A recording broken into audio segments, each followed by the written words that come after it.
Bismillahirrahmanirrahim. Assalamualaikum warahmatullahi wabarakatuh. Perkenalkan, nama saya Heru. Saya adalah mahasiswa PPG dalam jabatan Batch 2 SKI 1 di Universitas Islam Negeri Fatmawati Soekarno Bengkulu tahun 2023. Pada hari ini, saya akan mempraktekkan mengajar di kelas 10 pada mata pelajaran SKI Madrasah Aliyah Darussalam Pondok Pesantren Modern Darussalam Kepahyang, Bengkulu.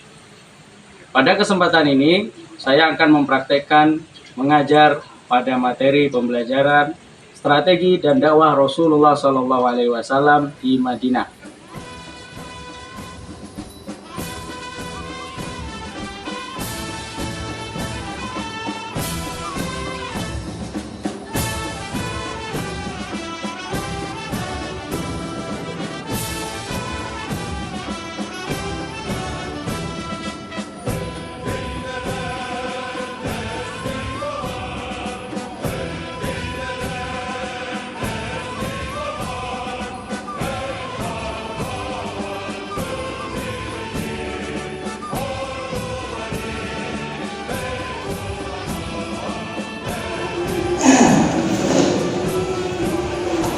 Bismillahirrahmanirrahim. Assalamualaikum warahmatullahi wabarakatuh.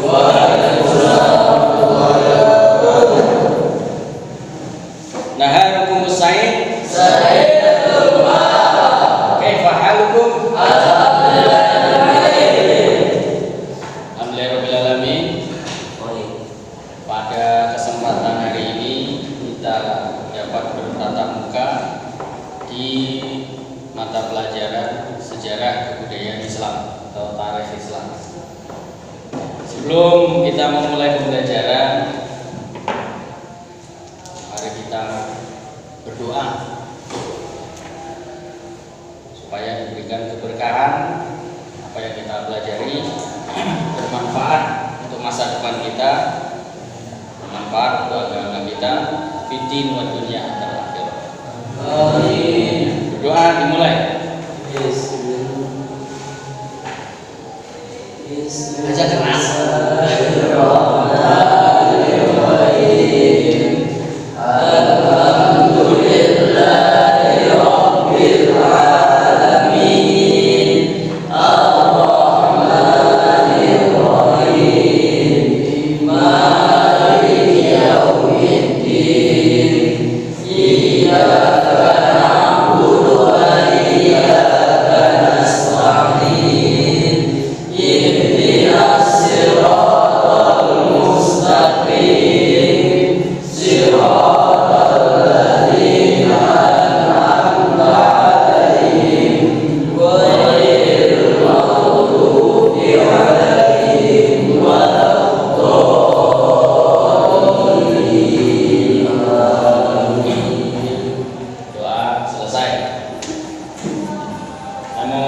Kehadiran kalian.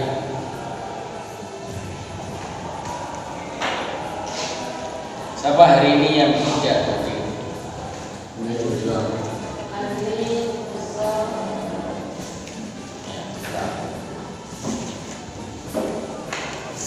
Siapa yang tidak hadir hari ini?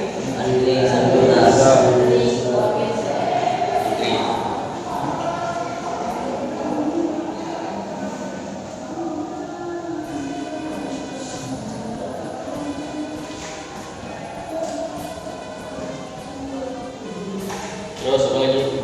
Mirza. Banyak juga masuk.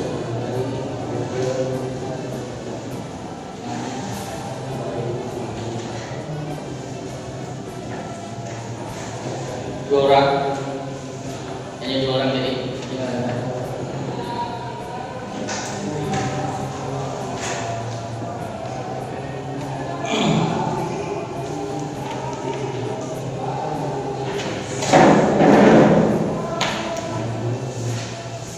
Siap belajar? Ya, siap. Ini yang rapi, besi-besinya dirapikan.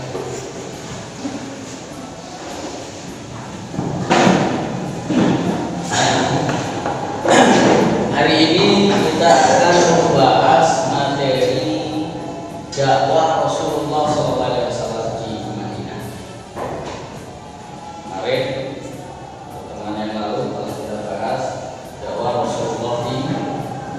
Nah, Mekah, bahwa Rasulullah SAW di Mekah ada peradaban bangsa Arab masa jahiliyah, dakwah Nabi di Mekah, itu di dakwah Nabi seperti apa yang kita jelaskan kemarin. Sekarang kita masuk ke pembahasan baru dakwah Nabi Muhammad SAW di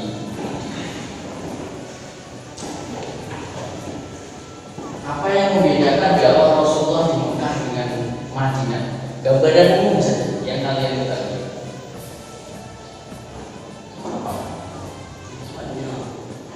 Banyak apa saja coba? Apa? Kalau kita simpulkan ketika dakwah Rasulullah SAW di Mekah kemarin kita bahas seputar tauhid, karena bangsa jahiliyah itu banyak mengakui banyak Tuhan, sehingga Rasulullah SAW mengajarkan memurnikan kembali ajaran tauhid yang dibawa oleh para nabi sebelum Nabi Muhammad, ya, mengesahkan kembali, memurnikan kembali. Maka ajaran di Mekah adalah tauhid. Terus yang kedua persamaan derajat, karena berlaku perbudakan, penindasan, adanya kasta sosial, status sosial yang berbeda, yang kaya sendiri, miskin sendiri, bisa-bisakan seperti itu. Islam tidak mengenal seperti itu. Kalau Rasulullah mengajarkan persamaan, persaudaraan. Dia mengajarkan mengenalkan hari akhir. Ternyata orang-orang Arab jahiliyah sebelum Islam ada sebagian mereka yang tidak meyakini hari akhir, sehingga Rasulullah mengajar menjelaskan kembali ajaran ini bahwa ajaran Islam. Kalau di Madinah gambaran umumnya seperti apa?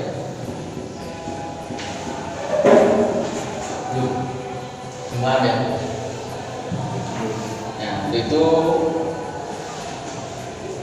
saya punya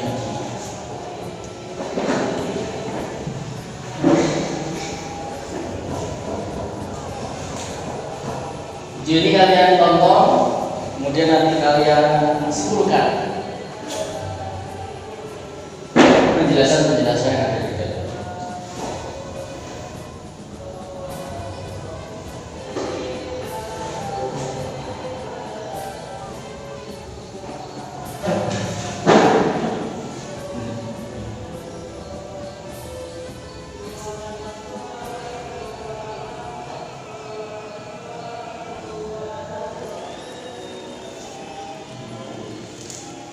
Kan kelihatan nggak? Kelihatan nggak apa?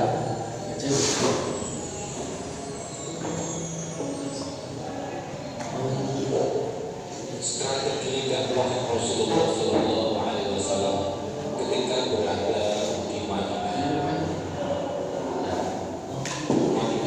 Besar ya? Jadi awal dakwah baru bagi Rasulullah Sallallahu Alaihi Wasallam setelah baru. Apa?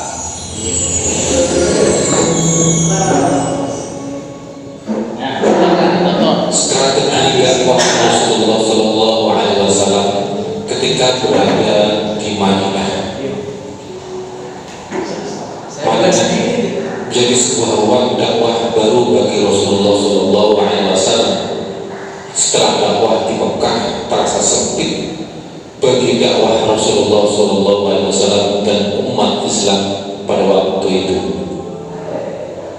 Berawal dari respon orang-orang Yathrib, yaitu Madinah, yang datang ke Mekah pada bulan haji atau yang kemudian dikenal dengan perjanjian Aqabah.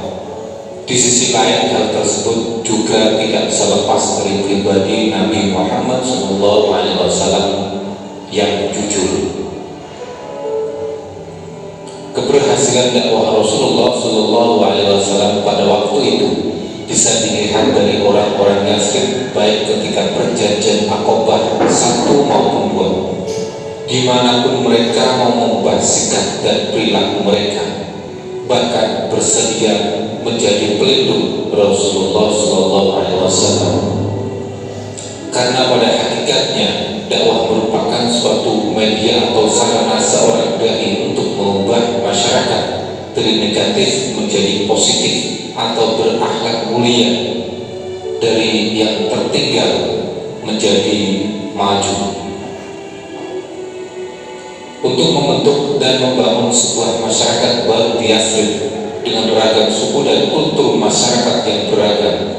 Rasulullah SAW mempunyai berbagai langkah dan strategi dalam mewujudkan hal tersebut. Di antaranya adalah dengan membangun masjid, menciptakan persaudaraan baru, membangun peranata sosial dan pemerintah, mengadakan perjanjian dengan masyarakat Yahudi di Madinah. Waktu Rasulullah SAW hijrah ke Madinah, sudah banyak penduduk Madinah yang memeluk Islam atau yang kemudian dikenal dengan kaum Ansor. Setelah beberapa bulan berada di Madinah, Rasulullah SAW kemudian membangun Masjid Nabawi. Pembangunan masjid tersebut selain berfungsi sebagai tempat ibadah, juga berfungsi sebagai pusat kegiatan dakwah, pemerintahan, bermusyawarah, dan lain sebagainya. Pembangunan masjid yang saling bahu-membahu tersebut telah mengajarkan arti sebuah persaudaraan dan semangat persamaan antar umat manusia. Strategi kedua Rasulullah SAW dalam membangun sebuah peradaban baru adalah dengan menciptakan sebuah persaudaraan. Sebagaimana kita ketahui, ketika kaum muhajirin atau pengikut Rasulullah SAW yang hijrah dari Makkah ke Madinah, banyak yang menderita kemiskinan karena harta benda mereka semuanya ditinggal di Mekah. Pada momen inilah Rasulullah SAW menciptakan persaudaraan baru antara kaum Ansor dan Muhajirin. Rasulullah SAW kemudian menjadikan Sayyidina Ali bin Abi Thalib sebagai saudara Nabi SAW sendiri. Lalu Sayyidina Abu Bakar Rasulullah SAW disaudarakan dengan Harijah bin Zuhair, Ja'far bin Abi Thalib dengan Mu'adz bin Jabal. Dengan hal tersebut, Rasulullah SAW telah mempertalikan keluarga-keluarga Islam, di mana masing-masing keluarga mempunyai talian erat dengan keluarga yang lain, sehingga persaudaraan tersebut membentuk sebuah kekuatan baru yang kemudian membantu dakwah Rasulullah SAW. Melakukan kedua hal di atas, Rasulullah SAW kemudian mengadakan perjanjian dengan orang-orang Yahudi di Madinah dan berbagai elemen penting yang ada di Madinah. Hal ini juga merupakan salah satu strategi yang dilakukan oleh Rasulullah SAW ketika berdakwah di Madinah. Yang kemudian perjanjian tersebut dikenal dengan Piagam Madinah yang ditulis pada tahun 623 Masehi atau tahun kedua Hijriah, di mana dalam Piagam Madinah tersebut terdapat beberapa poin penting. Di antaranya yaitu sebagai berikut: kaum muslimin dan kaum Yahudi hidup secara damai, bebas memeluk dan menjalankan ajaran agamanya masing-masing. Apabila salah satu pihak diperangi musuh, maka mereka wajib membantu pihak yang diserang. Di antara mereka saling mengingatkan dan saling berbuat kebaikan, serta tidak akan saling berbuat kejahatan. Kaum muslimin dan Yahudi wajib saling menolong dalam melaksanakan kewajiban untuk kepentingan bersama. Nabi Muhammad SAW adalah pemimpin umum untuk seluruh penduduk Madinah. Bila terjadi perselisihan di antara kaum muslimin dengan kaum Yahudi, maka penyelesaiannya dikembalikan kepada Nabi sebagai pemimpin tertinggi di Madinah. Setelah berhasil mengikat masyarakat Madinah yang beragam tersebut dalam satu ikatan dengan piagam Madinah, kemudian Rasulullah SAW membangun peranata sosial dan pemerintahan.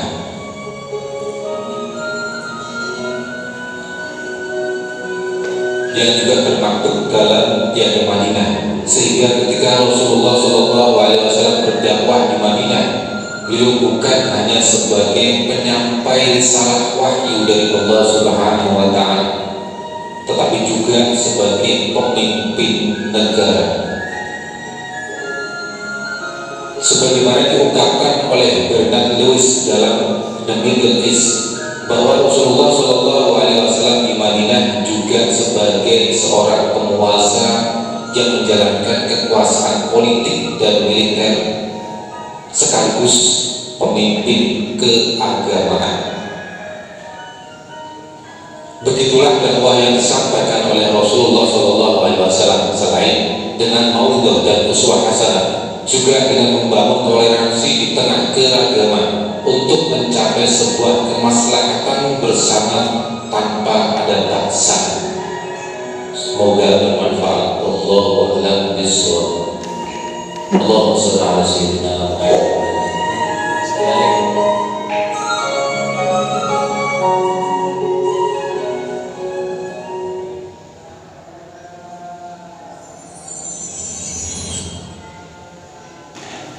Sudah kita tonton, ada di YouTube, silahkan kalian tonton, ada di YouTube saya. Nah, kita habis nonton video ini, apa yang dapat kalian simpulkan? Yang pertama, tadi kalau di poin video pertama ada kenapa Rasulullah dan kaum muslimin hijrah? Apa? Kenapa Rasulullah dan kaum muslimin hijrah? Ini enggak ada. Kenapa Rasulullah dan kaum muslimin dan apa itu yang saya tangkap di video? Satu, itu pasti. Kenapa kok pindah? Rasulullah kan di Mekah, kaum muslimin di Mekah, kok pindah ke Madinah? Itu karena perintah Allah. Satu, karena perintah Allah beliau dan kaum muslimin hijrah. Terus yang kedua, perhatikan ini. Yang kedua apa? Yang kedua karena tekanan dari kaum Quraisy. Di orang Islam yang masih sedikit, ya waktu itu ditekan oleh kaum Quraisy yang belum mau meyakini agama Islam. Padahal Rasulullah tidak menyakiti mereka, santun katanya, tidak budi pekertinya, tapi selalu disakiti. Akan penyiksaan dialami oleh para sahabat. Itulah yang kemudian Rasulullah kasihan dengan kaum muslimin. Yang ketiga,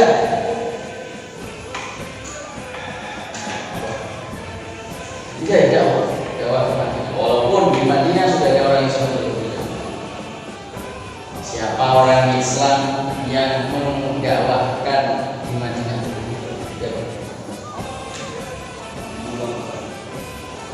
Sudah ada Mus'ab bin Umair.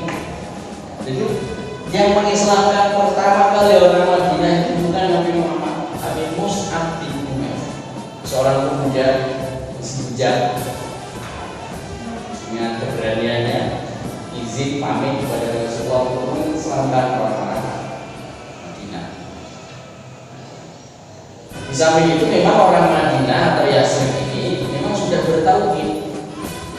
Kok bisa bertauhid? Ya, ternyata di Madinah itu ada orang Bani Israel atau agamanya Yahudi. Tinggal di sana itu berdampingan orang Arab dengan orang Bani Israel atau orang Yahudi. Karena interaksi tadi orang Yahudi ini sudah bertauhid dari dulu. Walaupun hari ini kita lihat nggak mau mengakui Islam, mereka itu bertauhid, mengesahkan Allah. Jadi Islamnya orang Madinah lewat orang Yahudi, kemudian lewat Mus'ab bin Umair. Terus penyebab yang selanjutnya kenapa Rasul? Perintah Allah. Yang kedua tadi tekanan orang Quraisy, dakwah. Keempat, yang keempat itu ajakan orang Madinah. Jadi di bulan haji sekitar tahun 621, 622, tahun 621, 622, dan setiap bulan haji orang-orang Madinah atau Yasrib haji juga ke Mekah. Di situ mereka bertemu kepada Rasulullah, menyatakan keislamannya, menyatakan berbaiat, bersedia kepada Muhammad. Dan kemudian ketika mereka melihat keadaan kaum muslimin yang di Mekah tertindas, mereka mengajak untuk pindah ke Yasrib atau yang kemudian hari menjadi Madinah. Itu alasannya. Selanjutnya, isi dari dakwah Nabi apa? Isi dakwah Nabi ini dia yang bilang bangun masjid. Apa fungsi masjid sebenarnya? Apa fungsinya?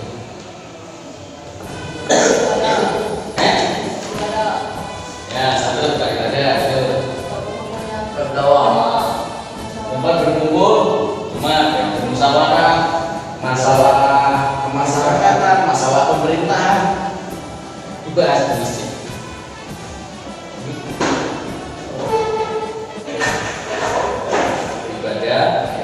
Ibadah dan urusan sosial kemasyarakatan. Di luar nanti bisa tempat pendidikan, bahkan dalam suatu riwayat Rasulullah itu melatih latihan militer di depan masjid. Ini fungsinya masih itu. Kita tidak boleh seperti sekarang masih kunci ada tulisan dilarang dilarang masjid. Seolah sekarang ini masjid itu dianggap. Tapi kalau merujuk kepada zaman Nabi Muhammad SAW, masjid itu multifungsi. Bahkan ada lagi selain tempat ibadah, urusan sosial kemasyarakatan, latihan militer, tempat ahlu sufah, ada tempat tinggal di mana di situ ketika orang nggak punya rumah atau orang dalam perjalanan, sehingga di situ atau malam di situ istirahat bersama. Namanya ahlu sufah. Pilih di samping masjid. Jadi fungsinya banyak sekali. Apalagi lebih-lebih lagi di situ tempat pendidikan. Pada zaman-zaman dulu dari masjid lahir universitas, dari masjid lahir madrasah. Contoh ada kalau di Maroko ada Universitas Korowi, itu di masjid. Kalau di Mesir ada Universitas Al Azhar di masjid. Ya, sekarang Al Azhar itu nama masjidnya. Tapi karena banyak masyarakat dunia sekolah di sini, jadi kampus besar itu kampus tertua, ada dua kampus dunia berdasar dari masjid. Nah, sekarang itu mau muslim kembali masjid. Terus selanjutnya apa? Setelah membangun masjid apa? Ya, membangun persaudaraan. Ya, membangun persaudaraan. Muhajirin yang pindah mempersaudarakan sama orang-orang Ansor. Ya. Selain persaudaraan seiman, ya, dipersaudarakan juga ya, sesama warga negara dengan sebuah ikatan namanya Dustur Madinah, Piagam Madinah atau Undang-Undang Dasar Piagam Madinah. Isinya ada sekitar 47 butir. Isinya adalah hidup damai, hidup saling toleransi, tidak saling menyakiti, senasib sepenanggungan atas dan masing-masing boleh menjalankan ibadahnya masing-masing setiap agama. Tidak boleh saling menyakiti, saling mengejek antara agama. Ini Nasrani, ini Yahudi, ini Muslim, saling menghina antara agama, itu tidak dibenarkan. Ya, dan masih banyak. Itu ajaran Nabi Muhammad di Madinah. Urusannya adalah sosial masyarakat. Dan ternyata Rasulullah itu kepala negara. Beliau Al-Amir, beliau kepala negara, ngurusin semua masyarakat baik muslim maupun non muslim selama 10 tahun, 622 sampai 632 sampai Rasulullah. Itu simpulan dari ini. Sekarang kalian saya kasih tugas.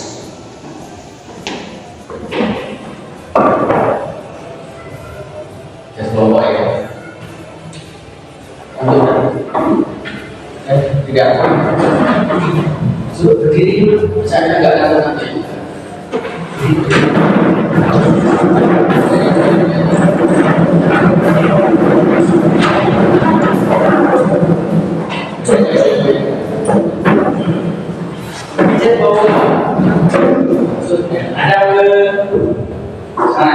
Ada sana.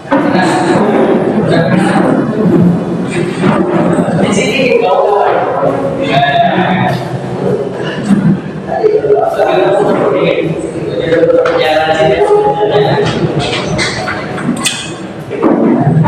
Dia boleh butuh izin-izinnya.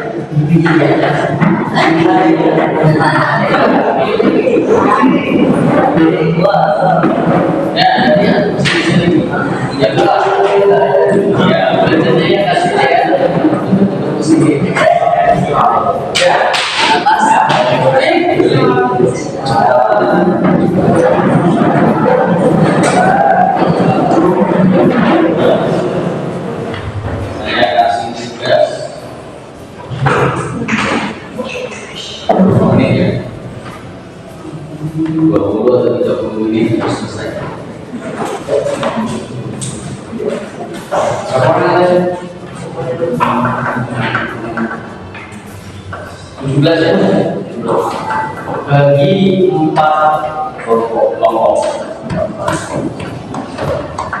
Ini nomor 1. Langsung aja lah ini cepat. Ini 1,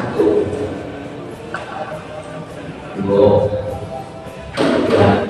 Ini kelompok. Yang 3. 4 ya.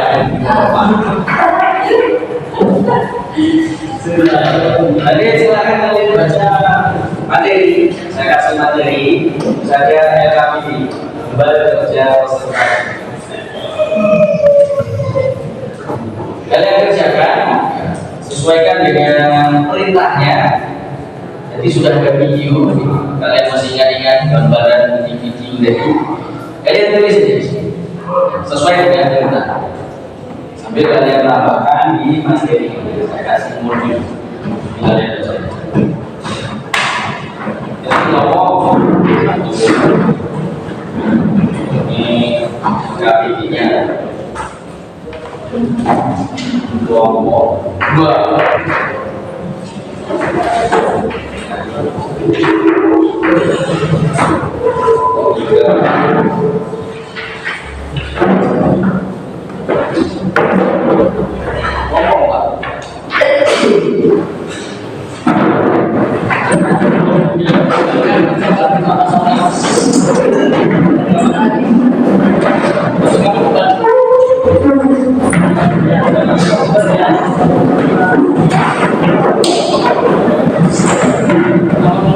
Jangan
Jadi pelapor Rasulullah SAW dan para sahabatnya harus melakukan hijrah.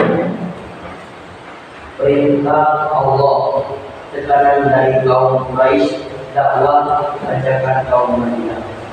Oke, ada contoh dakwah Rasulullah di Mekah gagal, jelas dan mendapatkannya. Ya, karena sangat sedikit yang ingin masuk Islam dan kaum Quraisy jauh mendesak kaum muslimin atau menyiksa kaum muslimin yang berada di Mekah. Ini adalah dia dilakukan dengan cara orang Waalaikumsalam.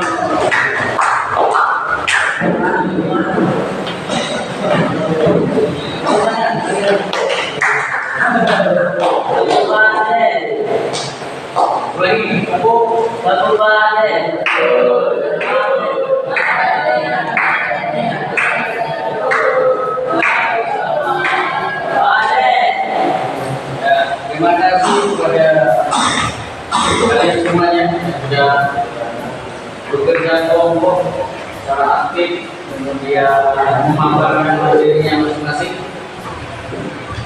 Nilai ya. Jawabannya harus bagus semuanya. Pertama tadi suku Madinah setelah Islam dan sebelum Islam dan setelah. Suku Madinah itu suku besarnya ada dari Israel ke Arab. Tapi ada suku-suku yang lainnya. Suku Bani Israel ada Quraisy, Qayyuq dan yang lainnya. Tapi suku Arabnya ada Aus dan Khazraj. Mereka ini sebelum Islam saling berbicara, saling klaim, bangsa dunia paling berpengaruh. Setelah Islam nanti disatukan. Terus bahasanya, bahasa Madinah itu dari sebelum Islam maupun setelah itu. Bahasanya pertama ada Arab, dua Yahudi, tiga Persia. Kalau minoritas nanti tidak bisa bahasa. Jadi sangat homogen, macam-macam suku budaya ada. Terus agama orang-orang Madinah satu Islam, dua Nasrani, tiga Yahudi. Nanti ada satu kaum Majus. Jadi ada orang Persia. Jadi sekitar ada 4 agama yang ada di karakternya benar. Islam datang dari Mekah, Islam datang dari Madinah, tapi dari sekarang Islam datang dari mana? Kemudian Nabi membangun kerajaan baru. Dulunya namanya Yasrib diubah menjadi Madinah. Dan itu sendiri di daerah Madinah itu orang-orang apa namanya? Jadi ini ada apa? Itu nama negara itu. Nabi tidak dari orang Madinah yang pertama dibangun sebagai strategi dakwah pertama adalah untuk organisasi. Karena masjid itu adalah multi supaya ada jadi bisa tempat ibadah, bisa tempat sosial masyarakat, musyawarah, membangun budaya, musyawarah mereka, yang militer, tempat pendidikan, tempat dakwah. Yang kedua, kumpul saudara berdiri ansor, kumpul saudara kaum muslim, dalam kata namanya Piagam Madinah. Itu berdampingan toleransi dan agama. Terus yang selanjutnya membangun ekonomi itu juga penting. Dalam perjalanannya Rasulullah memberikan 3 jenis contoh usaha untuk merubah perekonomian masyarakat. Satu, perdagangan. 2, pertanian. 3, pekerjaan paling efektif supaya dapat mengumpulkan itu perdagangan pertanian perdagangannya kain domba peternakannya peternakan domba kuda pertaniannya perkebunan dimana mengerjakan 3 pekerjaan ini adalah sunnah dari Rasulullah berdagang bertani peternak. Terus apa lagi? Oh iya, itu dia. Ya cukup ini saja. Kita cukupkan pertemuan kita hari ini sampai di sini. Semoga bermanfaat. Amin. Semoga kalian berkah belajarnya. Amin. Kemudian ada kekurangan mohon dimaafkan. Assalamualaikum warahmatullahi wabarakatuh.